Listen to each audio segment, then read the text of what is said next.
Sveiki, Rebeka. Es patiešām sirsnīgi tev apsveicu ar tādu rezultātu. Paldies. Mēs visi sēdējām pie televizora ekrāniem, turējām mīkšķus, un patiesībā man vienīgā doma, kāda maza meitenīte, ak, Dieviņ, tētīt, kā viņa to visu varēs pacelt, un tu pacēli, un tu izdarīji.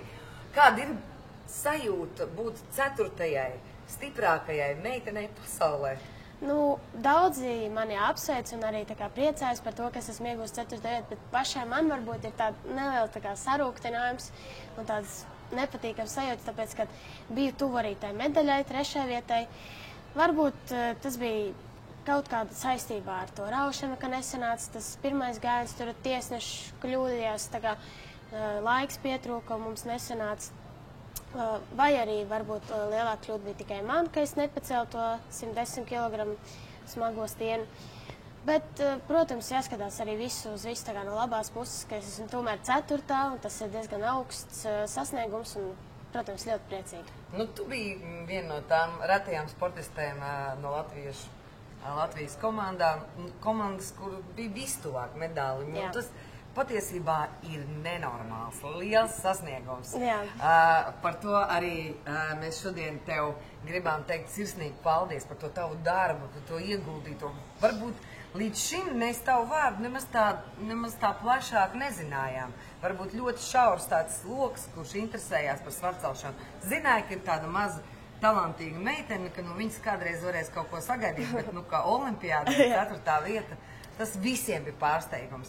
Un Kapitāla Facebookā izsludināja aptauju, un aptaujas rezultātā tu viennozīmīgi biji viena no tām sportistēm, es pat teiktu, viena no 2 sportistēm, kur izrāvās finišā, un līdz finiša taisnē tieši tu tiki, un tu tiec pie jaunā Kapitāla ražojuma, pie šī datora. Tas ir līdzīgs olimpiskajai simbolikai, olimpiskajam vienam no riņķiem, melnā krāsā. Man liekas, ka melnā bija Āfrika, Un lūk, arī par piemiņu tev ir arī olimpiskā viss tā zīme, lai tu vienmēr skatītos un atcerētos to saviņojušo brīdi, cik tu tuvu biji uzvarēt. Nākamajā olimpiādē tev būs 22 gadi. Jā. Vienalga, tas ir ļoti, manuprāt, jauns vecums, un to daudz saka, ka priekš svarcelšanas tie ziedu gadi esot ap 30 tikai. Vai tu 22 gados esi gatavi jau izcīnīt kādu titulu? Protams, smags un grūts ceļš būs līdz nākošajai olimpiādai, bet es darīšu visu, ko vien spēšu, lai kāptu uz piedestālu. Nu, tu esi ļoti piesardzīgi, protams, savos spriedumos par nākotni. Es tevi saprotu, jo sportisti ir diezgan, mainticīgi, Jā. Ko tu darīji pirms paša starta? Kas ir tas, kas tev liek saņemties? Kas varbūt ir tā mainticība un tas rituāls, ko tu dari? Tā īpaši kaut kāda konkrēta lieta nav, bet es cenšos vienkārši sevi nomierināt, lai nav nekādu lieku domu, lai tikai koncentrējos uz startu, vai kaut ko apspriež arī ar treneriem vai pēdējos vārdus. Un tikai tā, lai mierīgi ir, tiešām, lai nav nekādas liekas domāšanas. Nevajag tu kaut kādu tādu agresīvu, tādu dusmu? Nē, es nevaru. Ja es tā sākšu kaut kādā agresīvi vai kā, tad man nesanāk parasti. Man vēl labāk ir ļoti mierīgi, jo arī daudz saka tieši, ka es uz startu eju, un kad es visu daru, es esmu ļoti mierīgi. Ļoti daudz to pamanu, un tāpēc man tā labāk mierīgi, un tad arī viss sanāk. Tev ir 17 gadi, tu iesi 18. 18 Iešu 12. klasē. Iesi 12. klasē, un tev palika 18 gadi.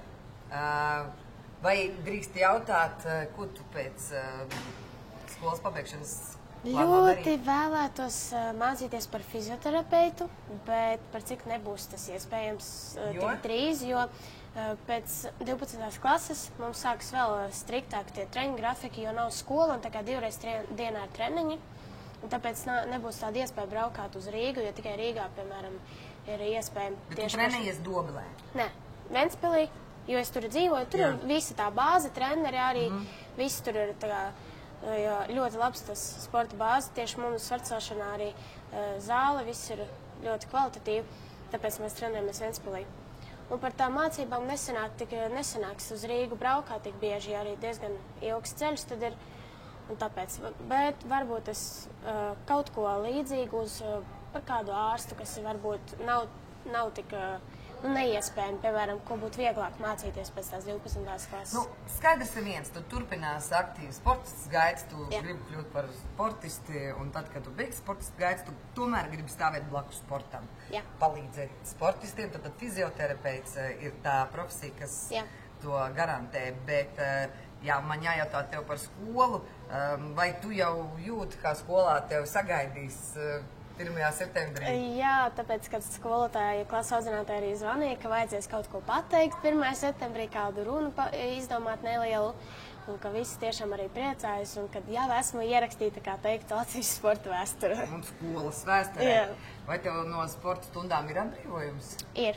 Jā. Tiešām? Jā, jo it īpaši, kad ir tuvāk sacensības, tad es vispār varu teikt, neapmeklēju sportu, lai var atpūsties. Un cik tev sporta stundā, ja nav noslēpums, ir atzīme? 9, 10.